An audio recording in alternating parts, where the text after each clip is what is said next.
This project provides a wearable-based solution to traffic accidents caused by drowsiness driving. Drowsiness is a significant factor in many traffic accidents. Studies have shown that significant causes of accidents or near-miss accidents due to drowsiness driving. 4 GCC countries are among the list of countries with deadless road accidents. Drowsiness detection is an active area of research. There are 2 main techniques: vision-based technique that uses a camera setup to detect drowsiness, and sensor-based techniques that uses physiological measurements of the driver. In this project, we focus on physiological-based approach.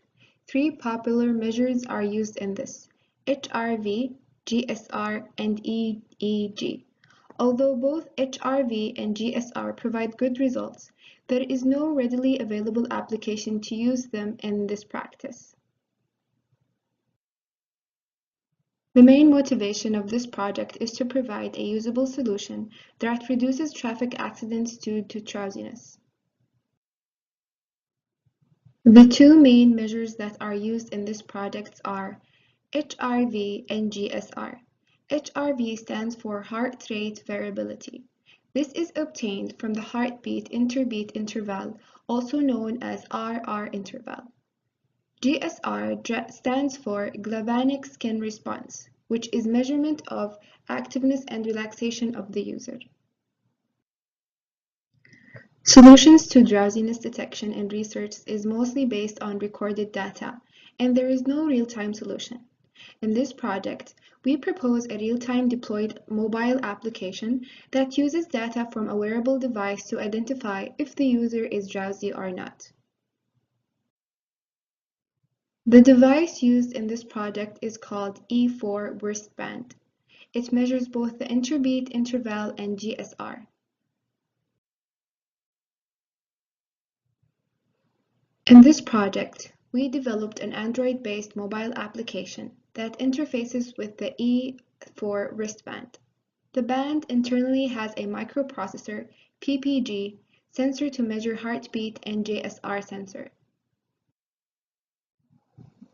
The developed mobile application has 4 main features: user account management, device management, monitor and detect, and notification. The user can operate the device in 2 phases: training and monitoring. Training must be completed before the device can be used for monitoring. Training is done to calculate the threshold values for HRV and GSR. One important task in the project was to validate the accuracy of the application. We use conversion matrix to decide which cases are valid and which are not. Cases where alarm is sounded when the user is drowsy and not sounded when they are active and are valid cases. If the alarm is generated when the user is active, it is called false positive. If the alarm is not generated when the user is drowsy, it's called a false negative. We tested the application with 10 subjects for 4 different scenarios. The results were evaluated for accuracy, precision, and recall.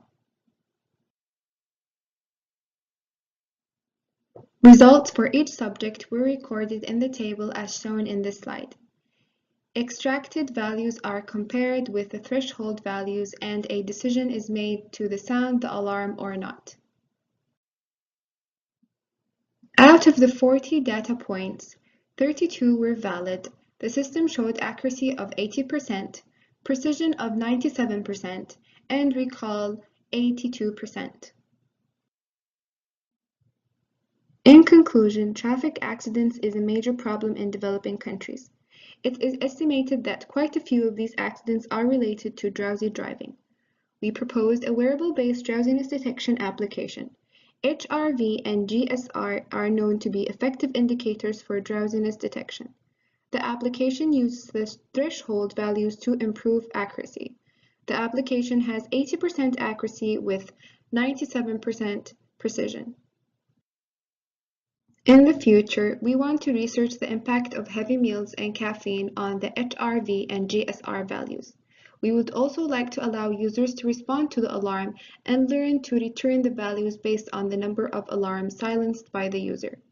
We would also like to test the system on more people and look for wearable devices that are more affordable. This section of the presentation will bring you the workflow of how the mobile application interfaces are connected with each other.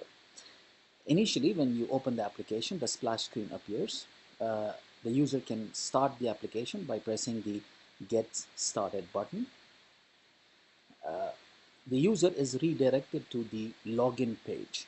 If the user is accessing the system for the first time, they can click on the Create New Account text, click here button, and the user will be redirected to the registration page. Here, the user can enter the name, email address, which will be used as the primary key, or the user ID, the password, and then confirm the password, and then click on the registered button. If all the data provided is correct, the user will be registered, the data will be stored in the database, and a new account will be created for the user. Once the user's account is created, the user can enter the email address and the password to access the system.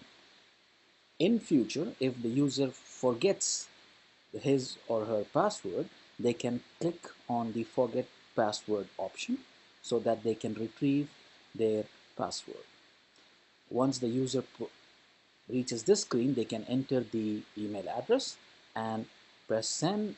An email with a temporary password will be sent to the user, and the user can use that temporary password to log into the system and then change the password later on.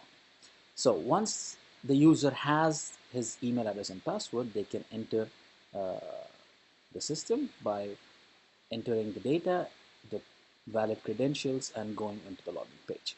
As soon as the user is logged in, there are two ways the system operates. If it's the first time the user is using the system, they are redirected to this screen. This screen is a set of instructions of how to use the device, how to train the system by answering a set of questions. These are the instructions that allows the user to get familiar with training the device. So initially, the user has to train the system before they actually can use it. So after reading this instructions, and if they agree, they press on the ready button, and they are redirected to a page where they are provided with 4 tasks that they have to complete. Each task has a set of 2 questions that they need to answer. For example, if they click on the first task, which is after waking up in the morning, they have to take the test after they get up in the morning. You have 2 set of questions that the user needs to answer. One, and each of these questions are scaled from 1 to 4, 1 being drowsy and 4 being active. Once the user makes a selection of any one of them, the response is recorded. The other items are removed to ensure that the user knows that they have answered this question. They have to answer both of these questions to start taking the measurement values. Once the user has all these 4 options are trying to assess whether the user is drowsy or active at this point of taking the measurements. Once the user selects the second option, answers both of these questions, they are redirected to they still stay on the same page, and the timer starts wherein the device is connected, and the data from the device, the HRV and the GSR values from the device are taken, are recorded, and are stored.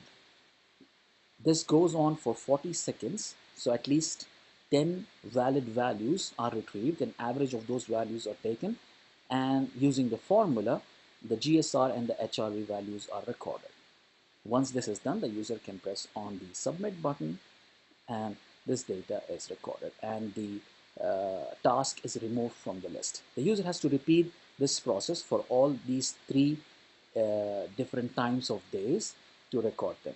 They have to do it after taking a heavy meal, after being awake for at least 18 hours and before going to bed. These tasks have been chosen after a survey to identify when people feel active or when they feel sleepy. Once they have answered all of these questions, the user is redirected to this home page. Also, if the user has already trained the system and once they log in, this is the first screen they will see. Now in this screen, you can see that the user can see the values for HRV, GSR, and the device battery level. This values appear only when the user's device is turned on and is placed on the rest. So if these values are not shown, that means the device is not reading the values or it is not turned on properly. The home screen also provides you with an options button where once you click on that options button, the user is redirected to provided with two options, either resetting the password or logging out. If you press on the log out option, the user will be taken back to the home screen, to the login page. If the reset password over here is clicked, the user is provided with a page where they can enter their current password and enter the new password and press on the update button. Once the update button is pressed, the new password is recorded and the old password is removed from the system. Once the user is in the system, the device starts working. They can activate the screen whenever they are driving. And as soon as the GSR and HRV values are below the threshold values that has been calculated in the training phase, the user will get a notification as an alarm sound saying that they are sleepy and they should take rest. This is how the entire system operates.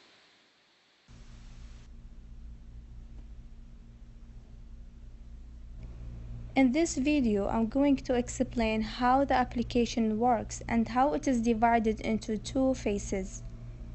The user should have an account in order to log in. If the user doesn't have an account, he can press on a create a new account option and then he will be directed to the registration page. After the user login, he will be directed to the instruction page. It will tell the user how to use the application with the wearable device correctly. Now the user has to train the application at 4 different times in a day.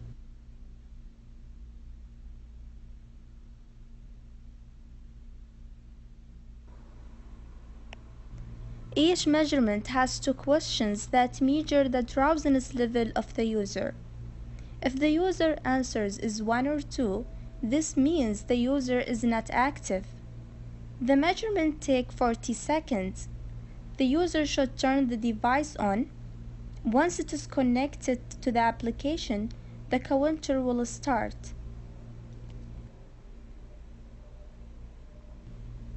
During this time, the application will receive 10 values of IBI, which is the interbeat interval, and 10 value of GSR.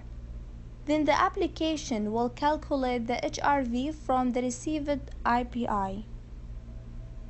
After that, it will store the average of these 10 values for each HRV and GSR. Once the user completes this measurement, it will be disappeared from the measurement list.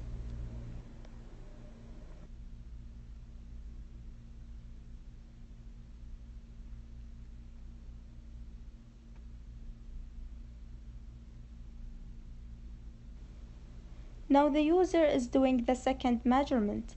After the user complete all the 4 training measurements, the application will search for the lowest value in the user state. This means at that time the user was mostly not active. So it will get the HRV and GSR of that state and store it as a threshold values.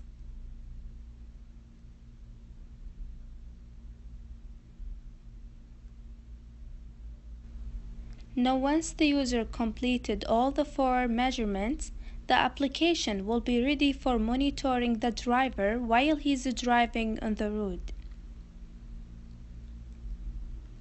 Now after the user login, he will be directed to the home page since he completed the training phase.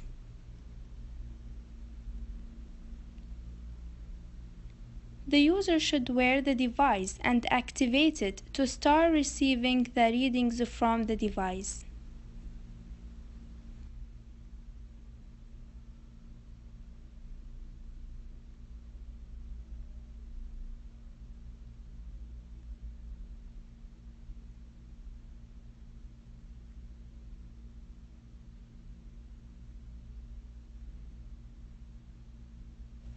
The application will compare the receiving value with the stored threshold value.